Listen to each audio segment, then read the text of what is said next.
My name's Raul. What's yours? I'm Darby. Darby. Okay, nice to meet you, Darby. Nice to meet you too. So I'm walking around campus and I'm interviewing people, asking them to identify. Is the sun in your face? Yeah, sorry. Yeah. Move this a little bit.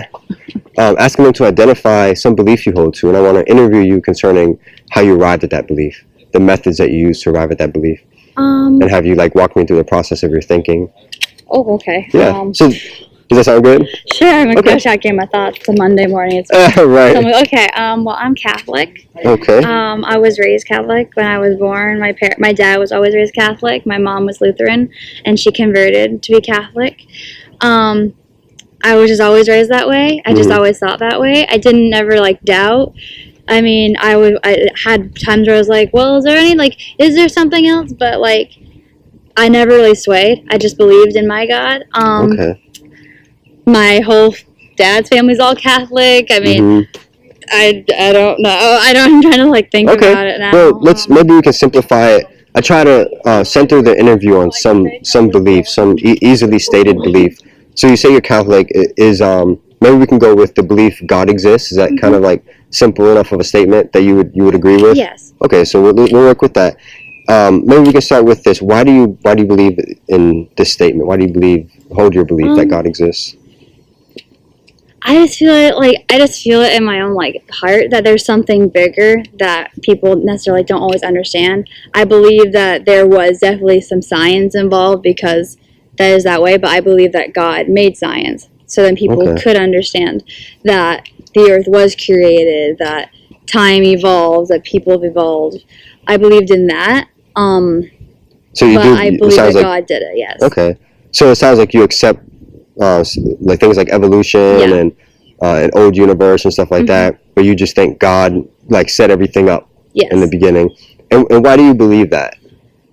Because to me, they're just things that people just can't understand. We, as people, we can do all the research, we can do history, but we as humans do not understand. And I feel like there's just this force that we will never really understand. Okay. And for me, even if some people don't believe it, it helps me knowing that maybe there's someone looking over me, that I'm being taken care of, and that I can, give thanks to something for my life, for the life I've been given, that my soul will go someplace safe once I am gone in the future.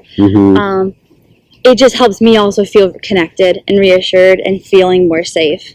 And I've just never really doubted it. It just has felt good. Okay. So you mentioned a couple of things there. Number one, there are things that, as helpful as science is, there are things that we can't understand. And then number two, you just find a certain comfort in the idea that somebody's looking after you, that when you die, there's someplace where you go. Maybe we can work with that first one just to kind of simplify it and not get too complicated. So there are things we can't understand. Yes. So, what kind of things do you have in mind? Earth itself, how did all the galaxies start? There's nothing that can ever prove how the universe started, how the sun became the sun, how everything just came to be. Okay. Because were we just a rock and then all of a sudden, poof, one day there was grass? I mean, to me, there had to be something, there was some sort of force or energy that did that. And to me, that was my God that, did that. He brought grass, he brought light, he brought the world to be the way it was. I believe that he showed signs and steps, and then people couldn't just freak out and be like, whoa, what happened? But I believe he helped us so humans could process the understandings of time and growth. Okay. What would disconfirm your belief that God is the source of science and everything? I don't know. Can you rephrase the question again? Sure. Sorry. What would disconfirm your belief that God is the source of everything? I mean, unless someone showed me cold, hard evidence showing hey, this is how it was, I probably wouldn't sway. I accept other people's beliefs. I don't try to tell them right from wrong. I think that God lets people do as they wish, and he brought their minds to be one way. And if they want to believe in just Scientology or whatever, then that's their beliefs, but God's going to accept them anyway because he let humans get minds toward thinking like that. So that's how I always seen it. I don't know if I'd ever really necessarily sway unless someone showed me full proof, which is like very, very like impossible in my opinion. But so you say cold hard evidence, full proof. So let me ask this question. So that's what you would require to convince you otherwise. Do you have that standard of evidence for your currently held belief? Do you have cold hard evidence for me? I mean, I guess you could say it's a two-edged sword. It's a bias thing, but like for me, it's like the Bible and like different signs. Like there was Jesus, that was a human being that people know of.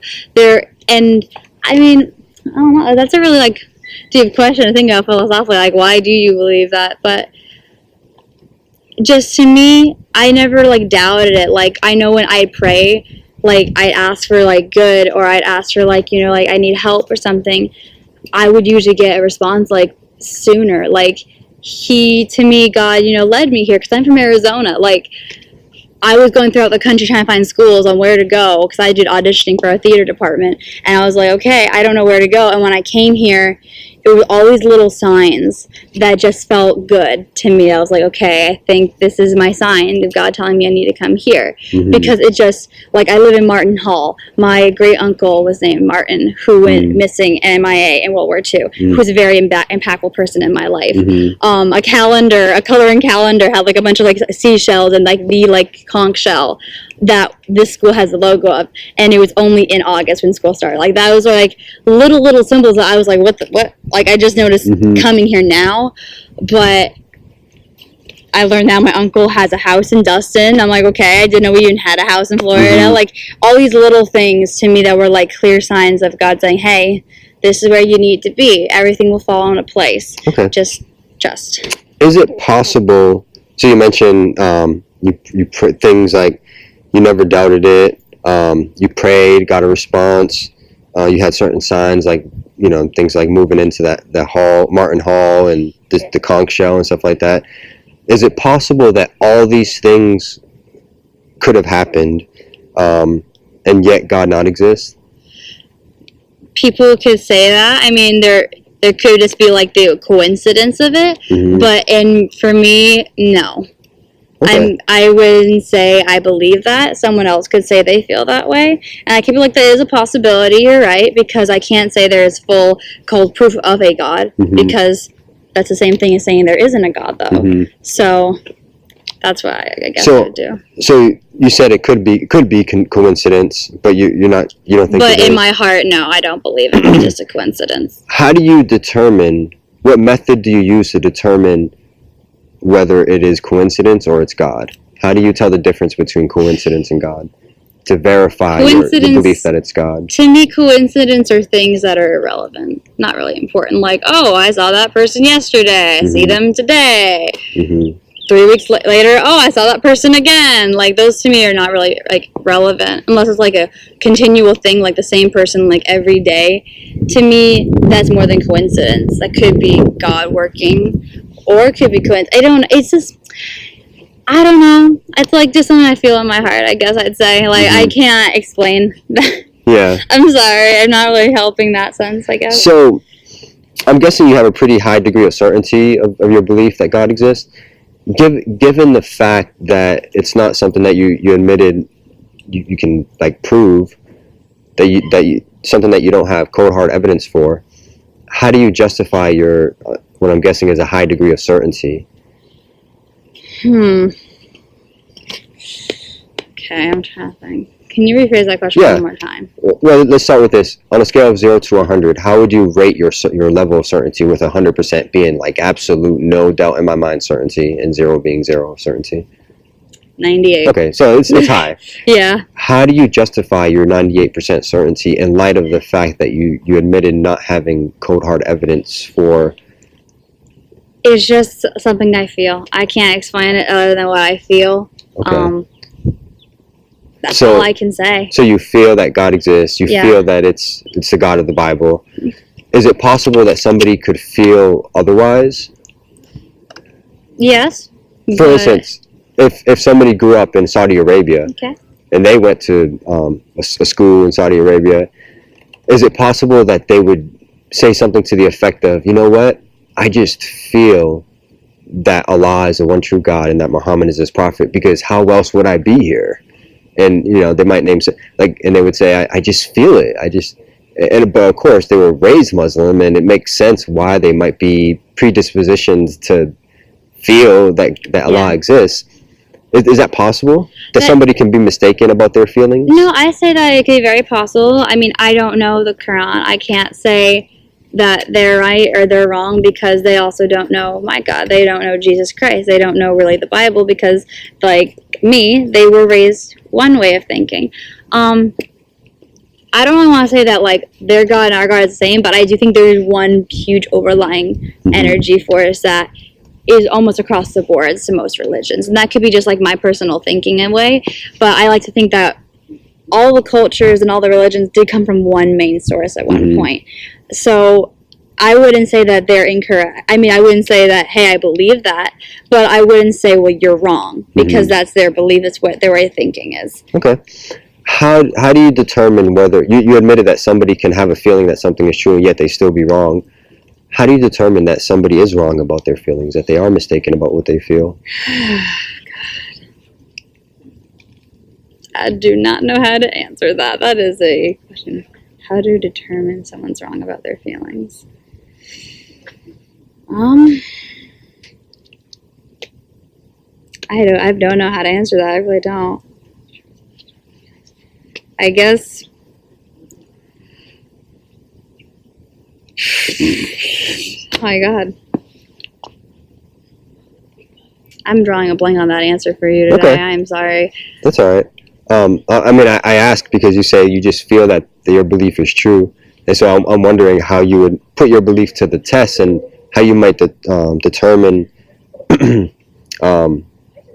what method you would use to determine that, to put to test anybody's feelings, whether it's you or the Muslim. Or if somebody feels something is true, do you think there should be a way for us to put that belief based on feelings to the test? Well, people can try taking tests to it, but to me, if a person believes something that they're like really committed to, you're not going to shake it no matter what you tell them.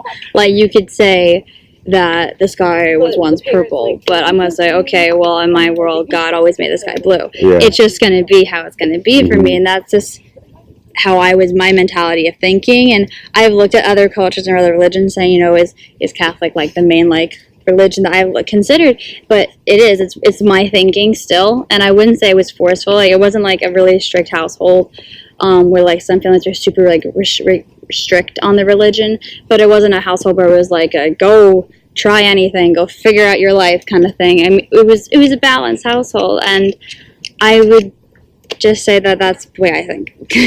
Is this method of using feelings to arrive at a truth claim?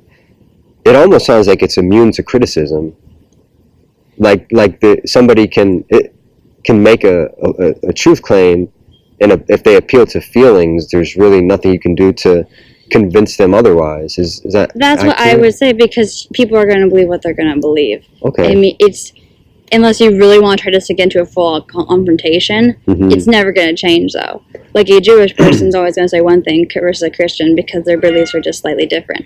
And it's always going to be that way. That Jewish person can argue constantly to a Christian saying that, the Messiah hasn't come, but the Christian will always tell the Jewish student that, no, Jesus Christ was the Messiah. It's just how it's always going to be. Okay.